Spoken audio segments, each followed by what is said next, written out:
আচ্ছা বলো তো, তুমি কি করো? মানে আমাকে দেখতে শপিং মলে আসা আর প্রোডাক্টগুলো অনলাইনে সেল করা ছাড়া তোমার প্রফেশন কি? এই 8-10টা ছেলের মতোই একটা ফুল টাইম জব।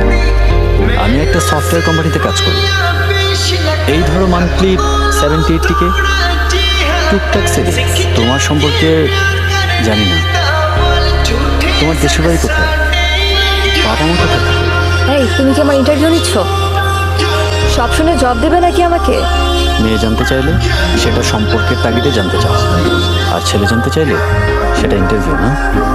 হায় রে খোদা, নিজের সম্পর্কে বলার কিছু নেই। তুমি রোজ সকালে এখানে কি ঘুরতে আসো?